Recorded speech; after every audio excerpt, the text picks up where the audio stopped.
देखो, सूचना प्रौद्योगिकी एक बृहत अवधारणा है जिसमें सूचना प्रक्रिया और उसके प्रबंधन संबंधी सभी तकनीकी पहलू सम्मिलित है। सूचना प्रौद्योगिकी का प्रयोग आज विकास का मानक बन चुका है।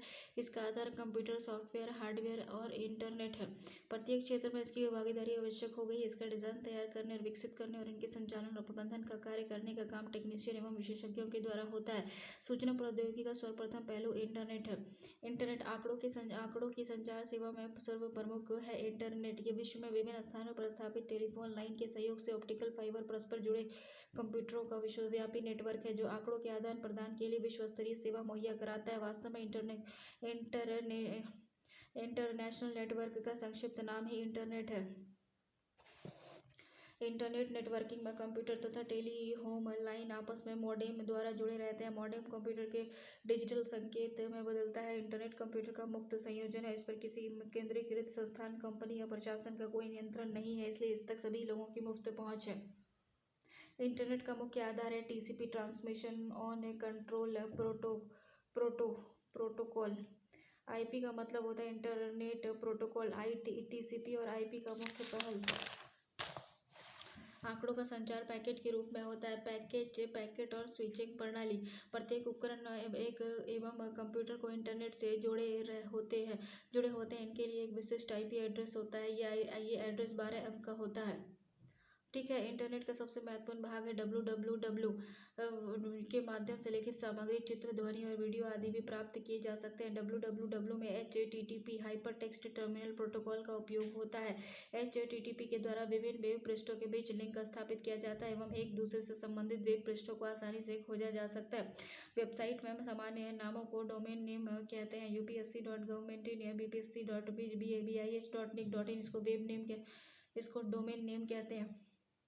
डोमेन नेम सर्वर वाले विशिष्ट कंप्यूटर होते हैं जो डोमेन नेम को आईपी एड्रेस से जोड़कर उपयुक्त पृष्ठ को खोज लेते हैं। इंटरनेट का विकास 1959 में शीत युद्ध के दौरान इंटरनेट का उदय पेंटागन स्थित ARPA advanced research project agency द्वारा ARPANET के रूप में हुआ। इससे केंद्रीकृत सत्ता वाला नेटवर्क बनाया गया था ताकि यूएसएसआर के आक्रमण के विरुद्ध अमेरिकी सूचनाओं का संरक्षण हो सके। बाद में इसे ही इंटरनेट के रूप में मुक्त कर दिया गया। भारत में 1987-88 में इंटरनेट का प्रवेश हुआ। बीएसएनएल के द्वारा इसे जन सामान्य को उपलब्ध कराने हेतु 1995 में गेटवे इंटरनेट सेवा शुरू की गई। 1998 में निजी क्षेत्र की कंपनी सत्यम इन्फो देश की दूसरी इंटरनेट सेवा प्रदाता कंपनी बनी। भारत में कई और भी कंपनी इंटरनेट सेवा प्रदान कर रही है। 2004 में नई इंटरनेट नीति 2004 में ब्रॉडबैंड नीति घोषित कर इसे बढ़ावा देने का प्रयास किया गया। इसके तहत शुल्क और ढांचे में कटौती, फ्रीक्वेंसी को लाइसेंस से मुक्त करना आदि शामिल करना। बीएसएनएल की ब्रॉडबैंड सेवा डेटा वन एमटीएनएल की है ट्राई बैंड। इंटरनेट का इस्तेमाल क्या है? मनोरंजन के लिए, ईमेल के लिए, ई बैंकिंग के लिए, e governance, e commerce, telemedicine, video conferencing, शिक्षा, स्वास्थ्य, विज्ञान, चैटिंग, सर्फिंग, खेल समाचार, इंटरनेट टेलीफोन, वेदर फोरकास्टिंग, आपदा प्रबंधन, सब्सिडी ट्रांसफर, ब्लॉगिंग, स्वास्थ्य समस्याएं, junk mail, tagging, virus, cyber crime और समय की बर्बादी। पोर्नोग्राफी। ई कॉमर्स, इसका सीधा सा अर्थ है कि इलेक्ट्रॉनिक माध्यम से व्यावसायिक गतिविधि चलाना। इसको ई कॉमर्स कहते हैं।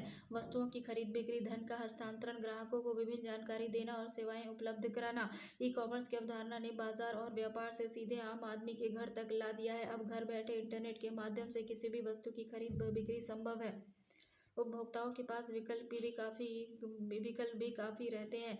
ई बैंकिंग, ई शॉपिंग, ई सर्विस आदि ई कॉमर्स के ही अंग हैं। भारत में ई कॉमर्स। भारत ने सूचना तकनीक के क्षेत्र में अप्रत्याशित प्रगति की है, परंतु ई कॉमर्स के क्षेत्र में आशा अनुरूप प्रगति नहीं हो पाई है। इंटरनेट का कम विस्तार, टेलीफोन सेवा का पूर्ण विस्तार नहीं होना, ऑप्टिकल फाइबर नेटवर्क की सीमितता, प्लास्टिक कार्ड का उपयोग, कम भुगतान की समस्या, साइबर क्राइम और निरक्षरता। IT act 2000। अच्छा, फिर भी भारत में ई कॉमर्स के विस्तार हो रहा है। सरकार ने सूचना प्रौद्योगिकी कानून 2000 बनाकर ई कॉमर्स को सहज बनाने का प्रयास किया है। अब इलेक्ट्रॉनिक व्यापारिक दस्तावेजों को कानूनी मान्यता मिल गई है। अब वे अदालत में साक्ष्य के रूप में मान्य होंगे। साथ ही इलेक्ट्रॉनिक रिकॉर्ड, ई पत्राचार, डिजिटल सिग्नेचर, डिजिटल सर्टिफिकेट आदि को भी कानूनी अधिकार मिल गया है। भारत में बहुत सी कंपनी ने ई कॉमर्स वेबसाइट की स्थापना की है। इन पर सभी प्रकार के सामान बिक्री के लिए उपलब्ध हैं। अभी देश में 41 प्रमुख शहरों में ई कॉमर्स के द्वारा कारोबार किया जा रहा है। इसमें प्राइवेट तथा गवर्नमेंट दोनों तरह की कंपनी शामिल है। सरकारी क्षेत्र की company IRCTC, Indian railway catering and tourism corporation अभी भारत का ई कॉमर्स में प्रथम स्थान पर है। ई गवर्नेंस हो गया नागरिकों को इलेक्ट्रॉनिक प्रणाली विशेषकर इंटरनेट के माध्यम से प्रशासनिक सेवाएं उपलब्ध कराना, उन्हें सरकारी कार्यों से संबंधित विभिन्न जानकारी देना एवं सरकार में जनता की भागीदारी बढ़ाना ही गवर्नेंस है।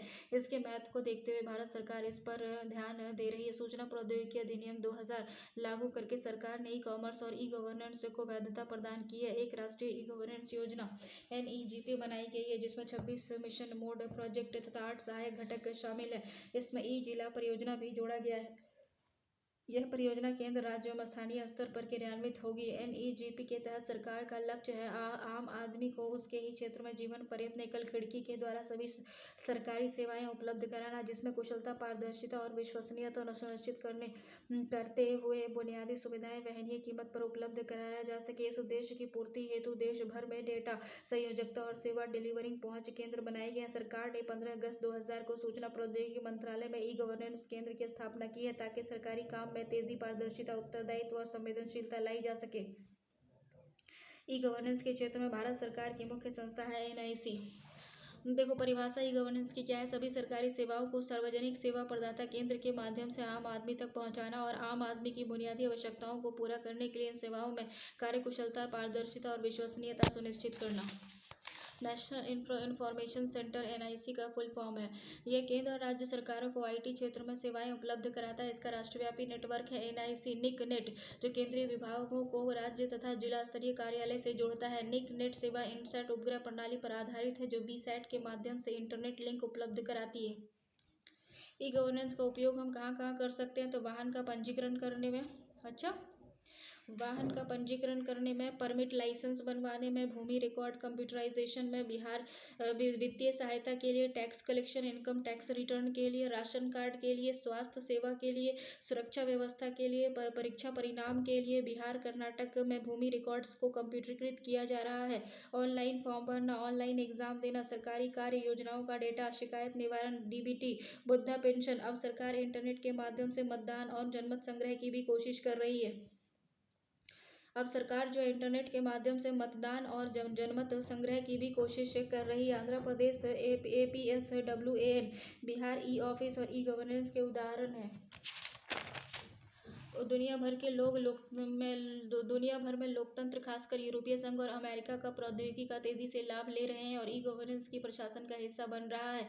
MyGovernment.nic.in की शुरुआत बीजेपी गवर्नमेंट ने प्रौद्योगिकी पर जोर देने के लिए डिजिटल भारत के सपने को पूरा करने के लिए किया था।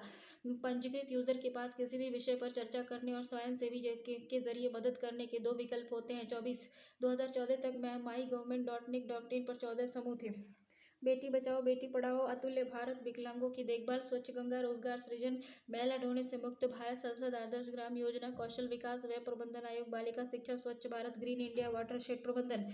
यूजर इन समूहों में से विभिन्न कार्य चुन सकते हैं और उनकी सफलता, विशेषज्ञता के बारे में जांची जाएगी। यूजर के पास कार्य से संबंधित दस्तावेज, चरित्र और वीडियो और अन्य फाइल अपलोड करने की अनुमति होगी। Website MyGovernment.nic.in। स्लोगन, मेरा देश, मेरी सरकार और मेरी आवाज। भागीदारी पंजीकरण के द्वारा, भाषा हिंदी और इंग्लिश। आरंभ 27 जुलाई 2014। प्रबंधन राष्ट्रीय सूचना विज्ञान केंद्र द्वारा। क्रियान्वयन और वनस्पति सामूहिक ढांचे का निर्माण, शासन, सामूहिक पहल, विकेंद्रीकृत क्रियान्वयन, सार्वजनिक निजी भागीदारी मॉडल, संपूर्णात्मक तत्व।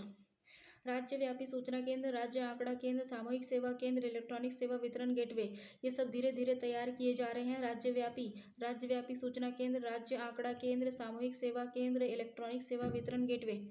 डिजिटल सेवा वितरण ढांचा तैयार किया जाएगा, जिसमें कि SWAN, state wide area network, उसके बाद स्टेट डाटा सेंटर, उसके बाद national and state service delivery gateway और state portal and common service centre. Mission mode project हो गया। इस शासन परियोजना 31 मिशन मोड परियोजना के रूप में वर्गीकृत है, जो सेंट्रल, स्टेट और एकीकृत के रूप में वर्गीकृत की जाती है। हर राज्य को अपनी सुविधाओं के अनुसार 5 मिशन मोड परियोजना चुनने के लिए कहा गया है। IT इन हेल्थ सेक्टर, तो देखो, सूचना तकनीक का उपयोग जीवन के विविध क्षेत्र में हो रहा है। वर्तमान स्वास्थ्य के क्षेत्र में इसकी उपयोगिता काफ़ी बढ़ गई है। स्वास्थ्य संबंधी अनुसंधान में औषधि और आणविक और डिजाइन और इनका परीक्षण और विश्लेषण डीएनए सीक्वेंसिंग आदि के माध्यम से किया जाता है। स्वास्थ्य सेवाओं के प्रबंधन में मरीजों का रिकॉर्ड रखना, विभिन्न अनुभागों के बीच सूचनाओं का आदान प्रदान करना, टेलीमेडिसिन के दिनों में इसकी संभावना काफ़ी बढ़ी है। इसके तहत उपग्रह संचार की मदद से इंटरनेट द्वारा रोगी और चिकित्सक के बीच संपर्क बनाया जा सकता है। दूरी कितनी भी क्यों न हो, इसका लाभ खासकर दूरस्थ और पिछड़े इलाकों के अस्पताल तथा रोगियों को मिलेगा, जो इंटरनेट के माध्यम से विशेषज्ञ अस्पतालों से जुड़कर बेहतर चिकित्सा प्राप्त कर सकेंगे। सरकार के स्वास्थ्य कार्यक्रम, स्वास्थ्य कर्मी आदि के प्रबंधन में आईटी का उपयोग किया जा रहा है। इससे सेवाओं की गुणवत्ता में सुधार हुआ है। स्वास्थ्य संबंधी पूर्व सुझाव देने में इसके तहत है, किसी व्यक्ति को शरीर की समस्त जानकारी कंप्यूटर में फीड कर ली जाती है और इस आधार पर स्वास्थ्य संबंधी सुझाव दिए जाते हैं। कुछ अनुप्रयोग भी है इनके। IT enable digital toilet, smart toilet, ये प्रावधान अपशिष्ट की समस्त जानकारी कंप्यूटर में भेजी जाती है। आईटी एजुकेशन हो गया। आईटी इन एजुकेशन, इसका अर्थ है कि सामान्य शिक्षा में आईटी की शिक्षा को शामिल करना। शिक्षा के क्षेत्र में आईटी का विविध प्रयोग। आईटी शिक्षा को बढ़ावा देने हेतु विद्यालय में आईटी शिक्षा को शामिल किया जा रहा है। कई राज्यों में ग्रामीण विद्यालयों में भी इस तरह की पहल की गई है।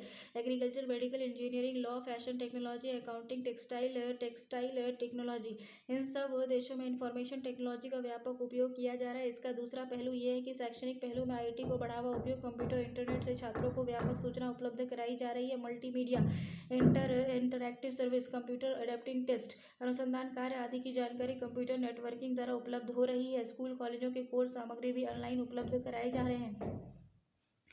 भारत ने इस दिशा में काम करते हुए EDUSAT का प्रक्षेपण किया है। इसका उपयोग शिक्षा के क्षेत्र में खासकर ग्रामीण और दूरस्थ शिक्षा और दूरस्थ इलाके में उच्च तकनीक शिक्षा उपलब्ध कराना, साथ ही EDUSAT का उपयोग सरकारी कर्मचारियों तथा पंचायत सदस्यों के प्रशिक्षण के लिए भी हो रहा है। लाभ, आईटी के सामाजिक उपयोग को बढ़ावा देना, लोगों तक तकनीकी शिक्षा की पहुंच हो गया। ई गवर्नेंस में लाभ, राष्ट्रीय ज्ञान नेटवर्क की स्थापना में सहायता, शिक्षा का क्षैतिज विस्तार, शिक्षा की गुणवत्ता, आम आदमी तक इसकी पहुंच में सुधार, कौशल विकास में सहायता, रोजगार के उन्मुखी शिक्षा तंत्र का निर्माण। ब्लॉगिंग हो गया। हाल के दिनों में इंटरनेट के क्षेत्र में ब्लॉगिंग नाम की एक नई प्रणाली का जन्म हुआ है, जिसका तेजी से विस्तार हो रहा है। ये वेबलॉग का संक्षिप्त रूप है। ब्लॉगिंग एक डायरी की तरह होती है जो ऑनलाइन तथा वेब पर तैयार की जाती है। इसका आरंभ साइबर स्पेस में किसी व्यक्ति के द्वारा किसी विषय पर विचार व्यक्त करने और अन्य लोगों को से विचारों का आदान प्रदान करने के रूप में हुआ है। इसमें अन्य लोग यानी ऑनलाइन समुदाय से संबंधित किसी भी व्यक्ति या हिस्सेदारी होती है। यह एक तरह से अभिव्यक्ति का मुक्त रूप है। इसमें कोई व्यक्ति स्वयं के बारे में वह सब कुछ लिख सकता है जो उससे संबंधित हो। ब्लॉगिंग की एक अन्य शैली विकसित हो रही है, जिसमें इंटरनेट प्रौद्योगिकी, सॉफ्टवेयर, हार्डवेयर, वायरस और बग्स के बारे में विचारों का आदान प्रदान करते हैं। इसे तथाकथित तकनीक का साधन कहा जाता है। यह तकनीकी समुदाय और विद्यार्थियों में काफ़ी लोकप्रिय हो गया। व्यक्तिगत ब्लॉग भी काफ़ी लोकप्रिय है। भारत में कई नामी हस्ती जैसे अमिताभ बच्चन, आमिर खान, लालू यादव, ये सब के अपने ब्लॉग आरंभ किए हैं। ये आम जनता के साथ अपने विचारों का आदान प्रदान करते हैं। ब्लॉग की एक श्रेणी विभिन्न विषयों और मुद्दों से संबंधित है जो सबसे महत्वपूर्ण है। कभी कभी किसी विषय पर और मुद्दों से संबंधित है जो सबसे महत्वपूर्ण है। कभी कभी किसी विषय पर व्यक्तिगत विचार लोगों में जबरदस्त दिलचस्पी पैदा कर देता है। सलाम पैक्स नाम का एक इराकी इराक हमले के दौरान रातों रात पश्चिमी जगत में ब्लॉग शेयर की पहचान बन गया। ये इस ब्लॉग पर अमेरिकी आक्रमण के दौरान बगदाद की रोज़मर्रा जिंदगी का वर्णन करता था। ब्लॉग लोगों के भावनात्मक विचारों के आदान प्रदान के साथ ही स्थानीय जानकारी के महत्वपूर्ण स्रोत सिद्ध हो रहे हैं। अनेक ब्लॉग्स अपने अपने देशों, शहरों और द्वीप और शहरों में हर रोज किए जा रहे कार्यों के बारे में निरंतर खबर दे रहे हैं। ब्लॉगिंग दिन ब दिन लोकप्रिय होती जा रही है। अमेरिका में 25 लाख से अधिक अमेरिकियों के अपने ब्लॉगर्स हैं। भारत में भी इसका तेजी से विस्तार हो रहा है। सुनामी ट्रेजेडी नाम से स्थापित भारतीय ब्लॉग ने अपनी स्थापना के एक हफ्ते के भीतर ही रिकॉर्ड कायम किया। इस पर 10 लाख बार संपर्क किया गया। इससे सूचना भागीदारी और संप्रेषण के इस नए माध्यम की शक्ति और पहुंच का पता चलता है। जैव तकनीक हो गया। जैसे ये एक बहुआयामी विज्ञान है जिसका विकास केमिस्ट्री अन्य शाखाओं के समन्वित उपयोग से हुआ है। इस तकनीक को सूक्ष्म जीव तकनीक, पादप जीव तकनीक और जंतु जीव तकनीक से विभाजित किया जा सकता है। मोटे तौर पर जैव तकनीक में मुख्यतः जेनेटिक इंजीनियरिंग के रूप में व्याख्या डीएनए तकनीक, प्रोटोप्लास्ट फ्यूजन, कोशिका संवर्धन, विख्यात डीएनए तकनीक प्रोफ्यूजन, कोशिका संवर्धन, उत्तक संवर्धन, जनन दर विकास, भ्रूण प्रतिस्थापन आदि शामिल है। बार्क के वैज्ञानिक ने टिश्यू कल्चर के प्रयोग से पौधे की कम समय में मौसमी पौधा उगाने में सफलता हासिल की है। देखो जैव प्रौद्योगिकी क्या है। जेनेटिक जैव प्रौद्योगिकी, देखो जेनेटिक जैव प्रौद्योगिकी और नॉन जेनेटिक जैव प्रौद्योगिकी है। जेनेटिक में क्या है कि genetic engineering, gene therapy and cloning, और नॉन जेनेटिक जैव प्रौद्योगिकी है टिश्यू कल्चर, सूक्ष्म जीवों की सहायता से उपयोगी उन्नत गुणों वाली वस्तु के उत्पादन की प्रक्रिया, अर्थात वैज्ञानिक एवं इंजीनियरिंग सिद्धांतों को अपनाकर पदार्थों या क्रियाओं द्वारा विभिन्न सामग्रियों एवं सेवाओं का विकास ही जैव प्रौद्योगिकी है। यह क्रिया नॉर्मल प्रेशर, लो टेम्परेचर और न्यूट्रल पीएच पर संपन्न होती है। बायोटेक्नोलॉजी की 3 शाखाएं हैं: red biotechnology, white and grey biotechnology and green biotechnology. Red biotechnology चिकित्सा के क्षेत्र में है, और वाइट एंड ग्रे जो है ये कृषि और जैव दवा और विटामिन, स्टेरॉयड, औद्योगिक उत्पादन का संरक्षण करती है। ग्रीन बायोटेक्नोलॉजी कृषि क्षेत्र में नई प्रजाति पौधे और उन्नत बीज और ट्रांसजेनिक फसल, ईंधन और चारा देने वाली फसल का विकास करना है। जैव प्रौद्योगिकी का चिकित्सा के क्षेत्र में व्यापक उपयोग किया जा रहा है, जैसे कि उन्नत एवं सस्ती औषधि का निर्माण करना, वृद्धि हार्मोन और एंजाइम का निर्माण करना, संक्रामक रोगों से रोकथाम, एंटीबायोटिक का निर्माण, टीके वैक्सीन का निर्माण, कैंसर वैक्सीन का निर्माण, टेस्ट ट्यूब बेबी का निर्माण, डीएनए टेक्नोलॉजी से उन्नत प्रोटीन उत्तम बनाए जाए, जेनेटिक डिजीज की रोकथाम। जैव प्रौद्योगिकी के ही एक महत्वपूर्ण तकनीक जीन अभियांत्रिकी, जेनेटिक इंजीनियरिंग के द्वारा जीवों के जेनेटिक आधार में परिवर्तन या संशोधन कर उनके आकार और गुणों में को बदलकर पूर्णतः नवीन प्रकार के जीवों का निर्माण किया जा सकता है। भारत में जेनेटिक इंजीनियरिंग का उपयोग मुख्यतः AIPS, heart disease, haemophilia, malaria आदि के टीके वैक्सीन बनाने में किया जा रहा है। डिफेक्टिव जीन के कारण ही विभिन्न प्रकार की बीमारियां होती हैं। जीन थेरेपी से दोषपूर्ण जीन की पहचान और उनके स्थान पर दोषमुक्त जीन की स्थापना की जाती है। यह तकनीक उपयोगी है एवं विभिन्न बीमारियों के संबंध में इस पर अनुसंधान कार्य चल रहे हैं। विश्व के कई देशों के वैज्ञानिक मानव के जीनोम विश्लेषण कार्य में लगे हुए हैं तथा इसमें कुछ सफलता भी मिली है।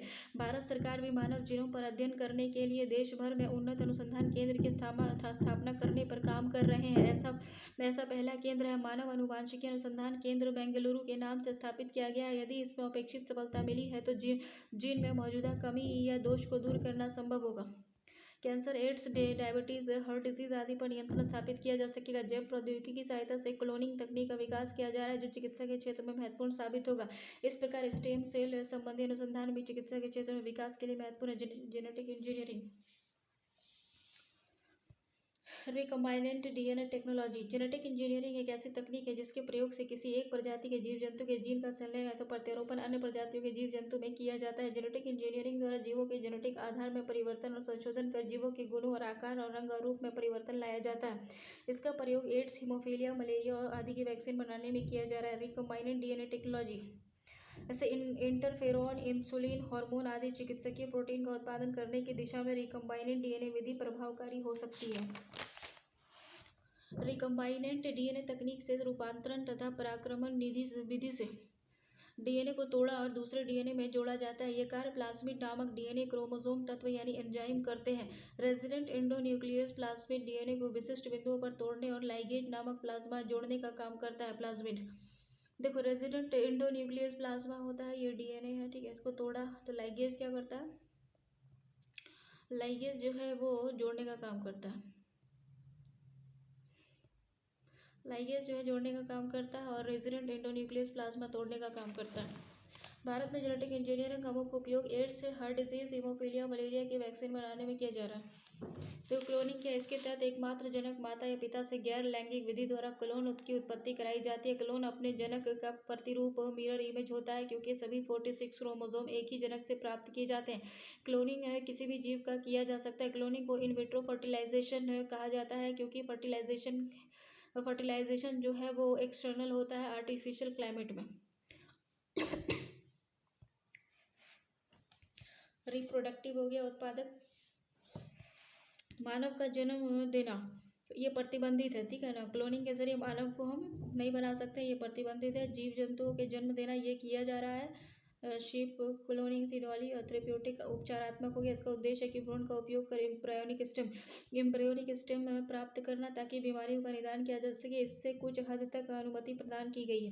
क्लोनिंग की तकनीक है कोशिका नाभिकीय प्रतिस्थापन तकनीक, सेल न्यूक्लियर रिप्लेसमेंट टेक्निक। इसमें एक वयस्क कोशिका नाभिक को निकाल कर एक नाभिक विहीन